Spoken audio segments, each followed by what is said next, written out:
So today's topic is voltage fluctuations. Basically हमारे घरों में बहुत ज़्यादा वोल्टेज फ्लक्चुएट हो रही होती है, तो हमें पता तो होना चाहिए कि वोल्टेज क्यों फ्लक्चुएट हो रही है। बेसिकली वोल्टेज फ्लक्चुएशंस के बहुत सारे रीज़न्स हो सकते हैं। एक रीज़न तो ये हो सकता है कि ओवरलोडिंग, यानी कि हमारे जो सराउंडिंग एरिया में जो डिस्ट्रीब्यूशन ट्रांसफार्मर लगा हुआ है वो ओवरलोड हो जाता है। उसमें नंबर ऑफ़ लोड्स जो होता है ना वो ज़्यादा कनेक्ट हो जाते हैं। लोड्स जो होता है ना वो अपनी तरफ करंट को ड्रॉ कर रहे होते हैं। तो जब लोड्स जो होता है वो अपनी तरफ हाई अमाउंट ऑफ करंट को ड्रॉ करेंगे, तो ज़ाहिर-सी बात है कि हमारी वोल्टेज ड्रॉप होगी। वोल्टेज और करंट आपस में इन्वर्सली प्रोपोर्शनल है। जितना ज़्यादा वो करंट को ड्रॉ करेंगे, उतनी ही हमारी वोल्टेज जो है वो नीचे चली जाएगी, उतनी ही वोल्टेज ड्रॉप होगी। तो ये एक रीज़न हो सकता है। एक रीज़न ये भी हो सकता है कि हमारे घरों में बहुत सारे ऐसे कल्प्रिट्स हैं जो कि वोल्टेज ड्रॉप को जो है वो लीड कर रहे होते हैं। फॉर एग्ज़ाम्पल कि हमारे घरों में रेफ्रिजरेटर हो गया, माइक्रोवेव ओवन हो गया, फ्रिज हो गया, एसी हो गया। ये वो डिवाइसेज़ हैं जो कि ज़्यादा करंट को जो है वो ड्रॉ कर रहे होते हैं, ज़्यादा करंट को अपनी तरफ कंज़्यूम कर रहे होते हैं, खींच रहे होते हैं। तो ये करंट कंज़्यूमिंग डिवाइसेज़ हैं, तो इसकी वजह से हमारे पास वोल्टेज ड्रॉप हो सकते हैं। सिमिलरली ये भी हो सकता है कि हमारी घर की वायरिंग में कोई फ़ॉल्ट हो, फ़ॉल्टी वायरिंग हो, हमारा घर का अर्थिंग सिस्टम जो है वो सही ना हुआ हो, उसकी वजह से वोल्टेज ड्रॉप्स हो रहे हों। एक रीज़न ये भी हो सकता है कि हमारे घरों में ऐसे डिवाइसेज़ लगी हुई हैं जो हार्मोनिक्स प्रोड्यूस कर रही हों। फॉर एग्ज़ाम्पल कि इन्वर्टर्स है, इन्वर्टर्स की वजह से वोल्टेज ड्रॉप्स हो सकते हैं। तो ये कुछ कॉमन रीज़न्स हैं जिनकी वजह से वोल्टेज ड्रॉप्स होता है। अच्छा, वोल्टेज ड्रॉप्स जो है वो वोल्टेज स्टेबलाइज़र क्या होता है और वो किस तरीके से वोल्टेज को स्टेबलाइज़ करता है? बेसिकली वोल्टेज स्टेबलाइज़र नाम से ही पता चल रहा है कि ये वोल्टेज को स्टेबलाइज़ करता है, यानी कि वोल्टेज को एक स्टेबल रेंज में लेके आ रहा होता है। ये क्या कर रहा होता है कि इसके 3 कंपोनेंट्स होते हैं, एक ट्रांसफ़ार्मर होती है, एक रिले होती है और एक इसका सेंसर लगे हुए होते हैं। होता ये है कि बेसिकली हमारे पास रिलेज़ जो होता है ना वो अंडर वोल्टेज और ओवर वोल्टेज को डिटेक्ट करती हैं। वो ट्रांसफ़ार्मर को सिग्नल सेंड करती हैं और फिर ट्रांसफ़ार्मर जो है उस सिग्नल की बेसिस के ऊपर ये एक्ट करता है कि वो वोल्टेज को स्टेप अप करता है या स्टेप डाउन करता है। तो इस तरीके से ये वोल्टेज को स्टेबलाइज़ कर रही होती हैं। वोल्टेज स्टेबलाइज़र जो हमारी मार्केट्स में अवेलेबल होते हैं ना, ये वोल्ट एम्पेयर्स में नॉर्मली रेटेड होते हैं। For example 200 volt ampere, 300 volt ampere, 1 kilo volt ampere, 5 kilo volt Ampere's and so on. अच्छा, एक सवाल है कि अगर मेरा एसी जो है वो 220 वोल्ट्स के ऊपर या 230 वोल्ट्स के ऊपर रेटेड है, तो क्या मैं उसको 120 वोल्ट्स के ऊपर या 150 वोल्ट्स के ऊपर चला सकता हूँ?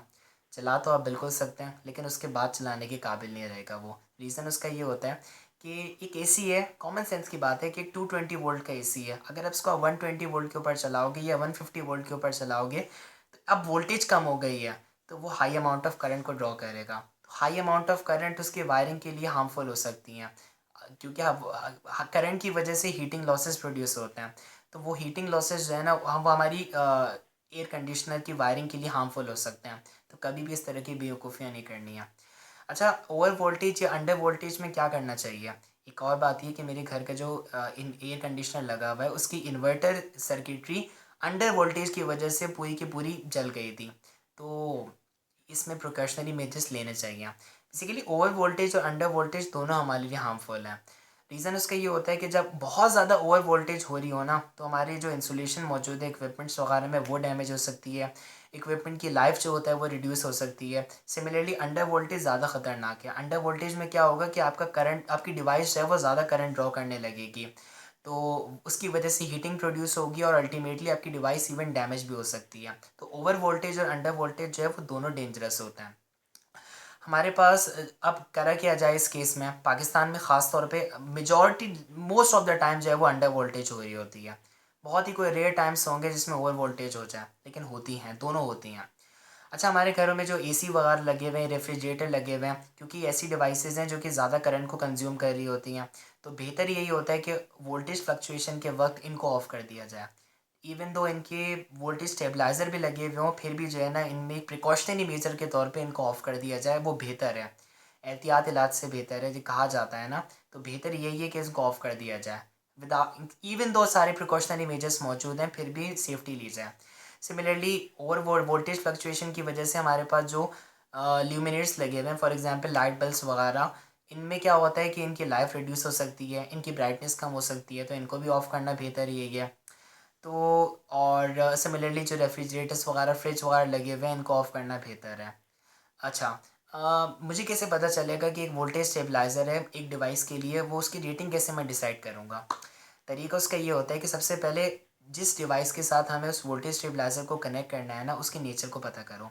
फॉर एग्ज़ाम्पल कि वो एसी है फॉर एग्ज़ाम्पल। अच्छा एसी जो है ना वो एक फॉर एग्ज़ाम्पल कि 2 टन का एसी है, ठीक है, वो मेरे पास कंज्यूम कर रहा है 7 किलोवाट, ठीक है। तो अब मैं क्या करूँगा कि जो मार्केट में स्टेबलाइज़र अवेलेबल है वो तो वोल्ट एम्पेयर्स में है, मतलब अपेरेंट पावर में है, लेकिन ये जो मेरे पास है डिवाइस कनेक्टेड है वो नॉर्मली मेरे पास जो है ना वो किलोवाट्स में होगी, ठीक है, या वाट्स में रेटिंग में होगी। तो अब एक डिवाइस है जो कि 7 किलोवाट कंज्यूम कर रही है, ठीक है। अब मुझे उसके लिए जो है ना वो स्टेबलाइज़र सेलेक्ट करना है। मैं कैसे सेलेक्ट करूँगा?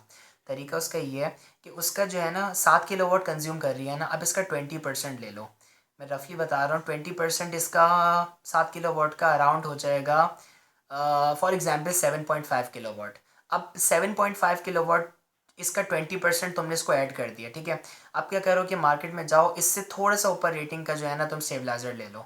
फॉर एग्ज़ाम्पल के 8000 8 के का स्टेबलाइज़र ले लो। तो ये एक रफ़ जो है ना वो एक तरीका होता है कि जिस तरीके से हम वोल्टेज की स्टेबलाइज़र की रेटिंग को सेलेक्ट कर रहे होते हैं। वरना एक और लॉन्ग तरीका भी है। तरीका ये है कि आपको उस डिवाइस का पावर फैक्टर पता हो, जो कि मोस्ट ऑफ द केसेस में हमें नहीं पता होता। पावर फैक्टर आपको पता है, real power over apparent power. आपको पावर फैक्टर पता है, आपको रियल पावर भी पता है, आप अपेरेंट पावर इजीली मालूम कर सकते हो। मार्केट में जो स्टेबलाइज़र अवेलेबल है वो अपेरेंट पावर की में रेटिंग में अवेलेबल है, तो ये भी एक तरीका हो सकता है।